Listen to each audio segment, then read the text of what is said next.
I'm Amanda Schuring, and for my lesson, it's a vocabulary builder, and it's for either younger grades, so preschool, kindergarten, maybe first grade, or early proficient ELL learners. And today we're doing classroom vocabulary. They've already learned the vocabulary. Today is just we're gonna make a story from it, and they've already used the app and everything, so. Okay, we've been working with classroom vocabulary a lot. And I know that some of the words are getting tricky, so let's go back over a couple of the words that we've been having a little bit of trouble with, like pencil sharpener. Remember we talked about pencil sharpener yesterday.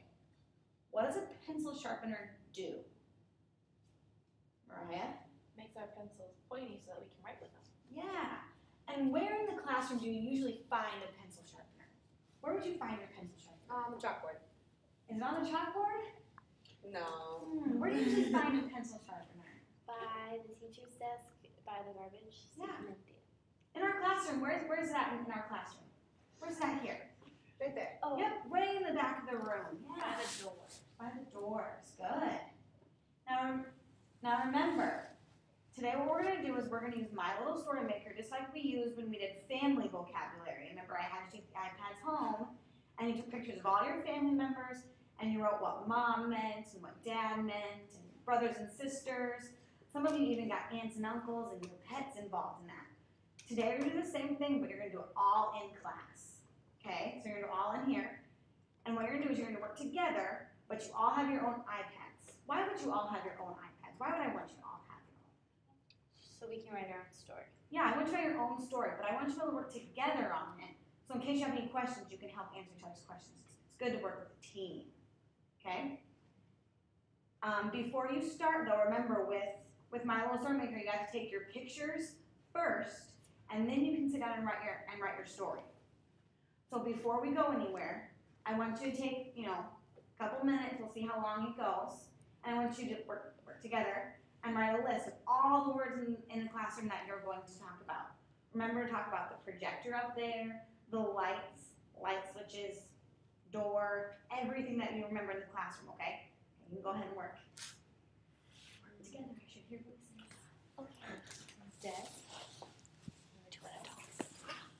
I really like having them work together because it makes it so that they're working on not just vocabulary, not just vocabulary. I can scrub too.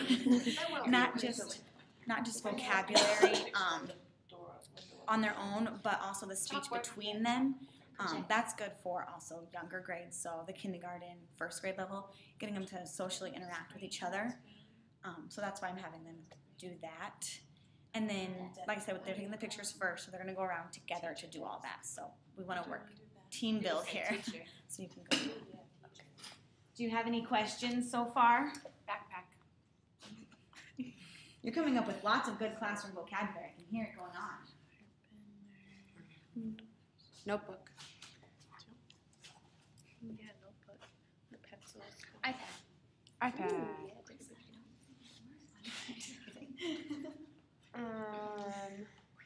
Markers. I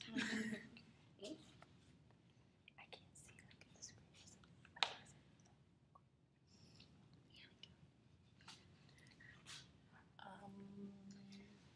Oh yeah, lights. We did see lights. Floor lights. Okay, you just have a couple more seconds to wrap up your list, and then you can go around and take pictures. Remember, you're working together, so take the pictures together, but you each need to take your own pictures. Trash can. Ooh, that's good. It's a big one. The trash can is big. TR. Coffee cup.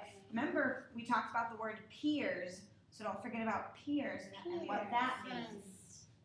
Friends, Kristen, that's a good one.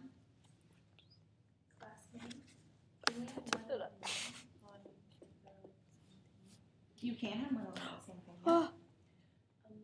Chair. I'm ready to take my pictures. If you're ready to take your pictures, and if your group is ready, you may all go take your pictures. Remember, you're working together, so take pictures of everything around the room together. Okay, group.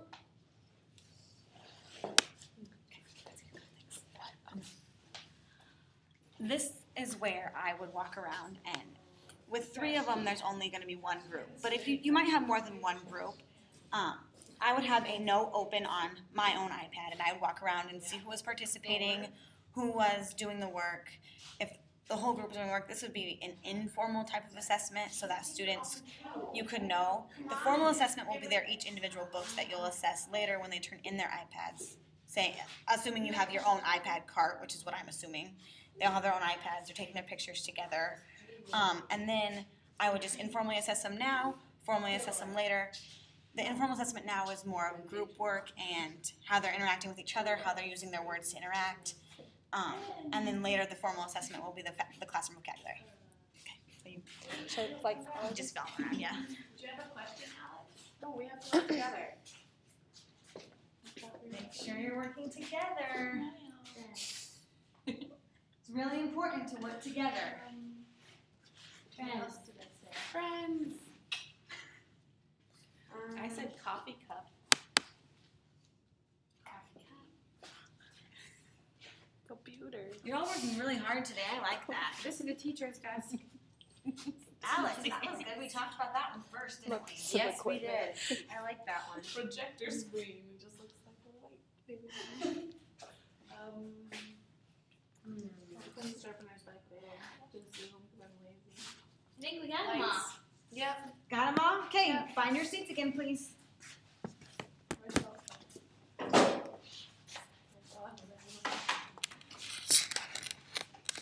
Okay, you all need to open up My Little Story Maker on your iPads, please. Remember, that was in the literacy section. Remember, literacy starts with an L.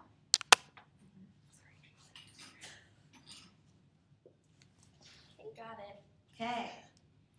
Now remember, I'll show you. Here's the beginning of mine.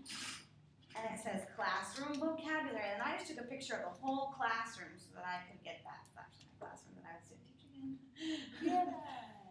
And then remember how it can read to me, read to myself, or autoplay? You want to make sure you're recording that read to me. So record each of your pages. So let's go back and look at how we did this. You're going to add a new story. Then when you click that, you can add your title. What's our title going to be? What do you think we should title this? Classroom vocabulary. Classroom vocabulary, yep. What does vocabulary start with? V. V, yeah. Sometimes it takes a long time. It's okay. We're glad you got there. Click to add your title, and then do the same thing for your picture. Click to add your picture, and then remember to click over on the side to just enter in your picture. And then this is where you get to choose. You can either do this type of page, right here, where you have a big picture with text at the bottom, or you can do this type of page with a littler picture and then text more not towards the bottom. Okay, but that's your choice. You can only choose one, remember. The book only lets you choose either this one or this one. You can't have different for every page. So make up your mind quickly at the beginning and then keep going with it. And then as you go, click again, add your picture. When you click on to add your text, remember how we clicked it here. Maybe. Type in your text with a backspace. They leave that word text in there so you remember where to type. But backspace that, put in the words you want, and then right up here, record audio. Okay? That's where you want to record the audio. Last time we did this, I said you had to highlight the words when you record it. Had to highlight the words. This time I'll let you choose. If you want your book to highlight your words, that's fine. But if you don't, that's fine too. Okay? Any questions about that? Okay, so you get to choose that. Okay, so I'm going to give you the rest of the time today to work on your own books. If you have any questions, ask me, okay? All right, get to work.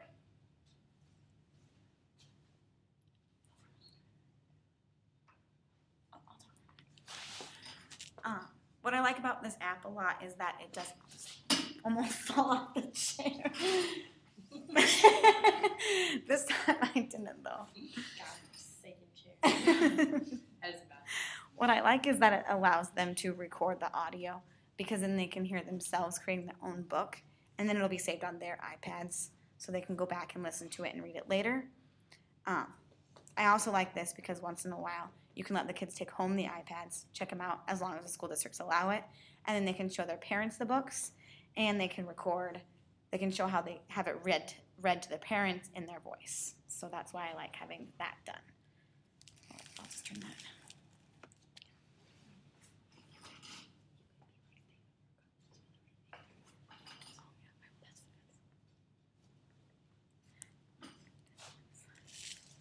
And then for the remainder of the guided reading group, however long that might be, they would work on this, but that's the lesson.